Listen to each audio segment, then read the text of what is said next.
Welcome sa Pinas Showbiz News ngayon. Para sa video natin ngayong araw, meron na naman po tayong fresh at nagbabagong updates patungkol kay Maine Mendoza at kay Alden Richards.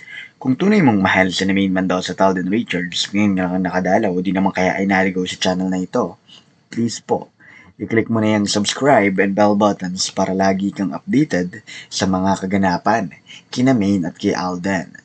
Ang pag-uusapan po natin ngayong araw ay dalawampung bagay. Ang una po rito ay ang pangsusupalpal ni Maine Mendoza sa kanilang lahat. Kung saan ipinakita nga ni Maine na hindi naman talaga siya araw-araw, hindi naman talaga siya sinusundo nitong si Panot. Okay? Kasi ang dami pong haka-haka na si Maine daw po, kesyo ganito, no, laging sinusundo ni Panot, ano. Pero wala ho silang makitang pruweba. Dahil si May na po mismo ang gumagawa pa ng kanyang sariling paraan para maipakita po sa madla na mali po yung chismis na kumakalat sa internet. Hindi rin po mawawala, ito naman pong napansin ng mga netizens kung saan kanila nga pong itinuturing na si Alden Richards ay malambing, maalalahanin, hindi lang po sa ibang tao kundi sa kanyang sariling asawa. Yan po yung sinasabi nila. Pero paano nga ba tayo napunta sa usaping asawa? Dahil bakat na naman po kasi ang ring ni Alden Richards as kanyang pendant dito po sa kanyang pagbisita. Dito po, no, sa isang vlogger, influencer, no, na nagbebenta po ng, kilala po sa pagbebenta ng mga mamahaling sapatos. Ano? At bukod nga po riyan, expected na rin po ng nakararami na ito pong pinagpipilitan kasi nilang lahat, laging na lang pong walang ebidensya, pero pagdating kay Maine at kay Alden, laging hitik sa ebidensya. Yan yung pag-uusapan natin ngayong araw. Sabi ko naman sa inyo, basta't may kinalaman kay Maine at kay Alden.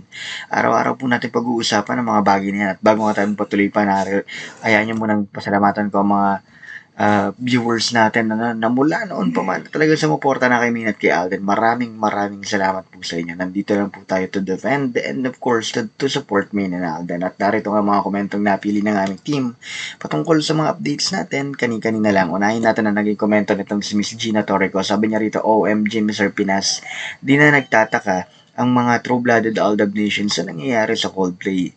They know kung ano ang totoo. Sa malaking bunga nga palang alam na nila yarn. Imagine, maiksi ang buhok ni Maine paglabas, naka-ponytail na. Kung dudanger ka, syempre maniniwala ka at mag-emote naman sila na sa sobrang bitterness.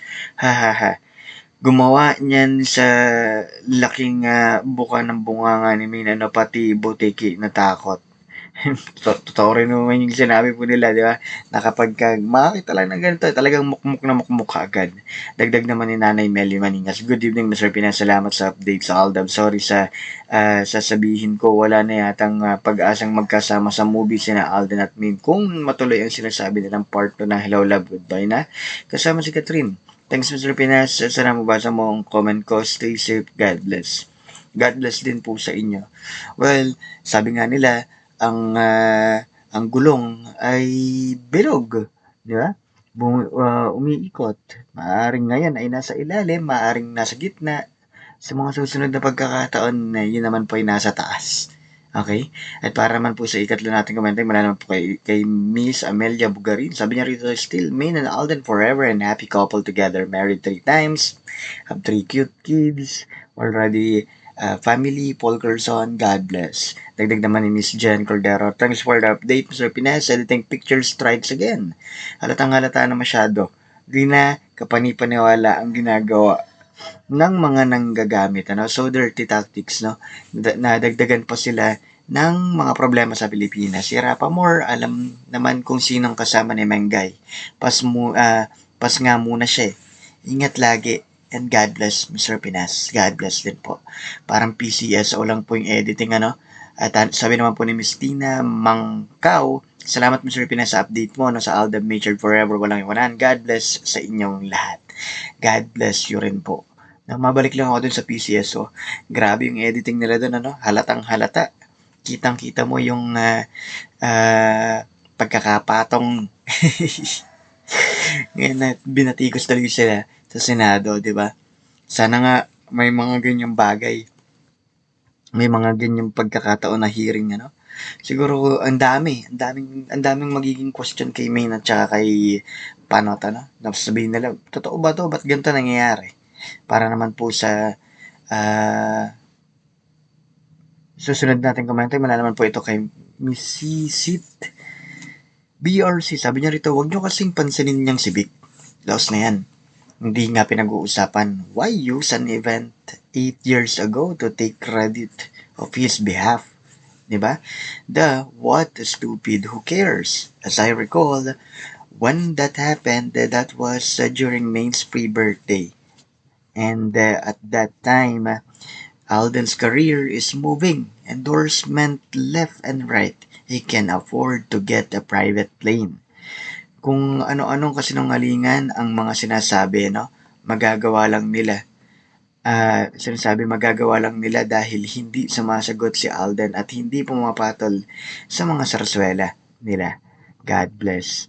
At yung katotohanan na malungkot din naman na makikita natin yung hinahayaan po nila dahil hindi naman talaga sila pumapatol, di ba? Tapos palalabasin nila na si Mina at si Alden ay palapatol, which is hindi naman talaga. Kaya nga sabi ko sa inyo, kapag may nangingialam ng social media ni Maine Mendoza at ni Alden Richards, malalaman mo rin kung sila ba talaga yun o hindi. Ngayon, punta naman natin itong question nila. How about some acting question? Kumusta si Alden Richards bilang director? Dito ho nagmula ang sentro, no, ng ating mga updates kung saan i-generalize na naman daw, no? Dahil naunang nagpatutsyada dito si Christopher Min at saka si Manay Lolit, no? Na si Alden Richards daw ay maalalahanin, maasikaso. Talagang ang daming taong nabibigyan ni Alden Richards ng muling pagkakataon para makapagtrabaho, para mapatunayan ang sarili, 'di ba? Pero ang sinasabi nga nilang lahat dito, hindi lang natatapos ang lahat sa pagiging direktor nitong si Alden Richards, kundi ganoon na rin po sa nangyayari po sa kanya dahil po outside the set, no? Outside po sa pagdidirect, sinasabi nga po ng iba dito, makikita nyo rin naman po sa social media na si Alden Richards ay ganun din po sa kanyang asawa. Kaya nga magugulat ano ba talaga? Akala ko ba sinasabi nila na si Alden Richards ay wala pang asawa? Ba't ngayon sinasabi nila na ganun din daw po si Alden sa kanyang asawa? 'Di ba? Kaya nga masasabi ko lang dito, kayo ba ay kuto ni Alden Richards na laging kasama niya para malaman ang mga ganyang bagay? 'Di ba? Well, kung atin pong pagbabatayan yung mga 2015 pa po, alam naman po natin kung sinong tinutukoy nila. Maalalahanin at maasikaso. 'Di ba? Matagal na po yung sinasabi ni Maine Mendoza why she really love Alden Richards. Dahil po sa attitude niyang ganyan, no? Yung maasikaso, maalalahanin at lahat-lahat pa. Yun po yung nangyayari doon. At para naman po sa isa pang sentro ng ating mga updates, ito naman po ang eksena kung paano binasag ni Maine Mendoza ang mga netizens na mayat mayaraw po. Araw-araw daw po siya na sinusundo nitong si Panot dito po sa kanyang trabaho. Okay? Kung saan ito nga pong si Maine Mendoza ay sumasakay po sa kanyang van pa rin naman nang wala namang sundo. Ngayon, sinasabi ng iba, nandun daw sa loob si Panot. May mga nagsasabi rin daw po na si Alden naman ang nasa loob. Ang masasabi ko lang po rito, if Maine Mendoza do not want to disclose such things, no? Sana irespeto po natin. Pero, uulitin ko lang po, anything in front of the camera is not a private life. Ulitin ko lang po yan, ha. Lahat po ng nasa harap ng camera, yan po ay for public consumption lang. Para po sa publiko, para po paniwalain ang publiko. Publiko. At hindi ho yan yung gustong mangyari ni Maine Mendoza at ni Alden Richards sa kanila. Dahil matagal na pong sinasabi ni Alden Richards at Maine Mendoza na gusto po nila ng privacy. Now, if they want privacy, why they will be having camera and show it to the public, show it to the people? Why? Dahil po yan sa show business. Okay? Dahil po yan sa mga kumikita sa Sarsuela na meron po na talagang ginawan po nila kay ginawan po nila for Maine Mendoza and Alden Richards, no?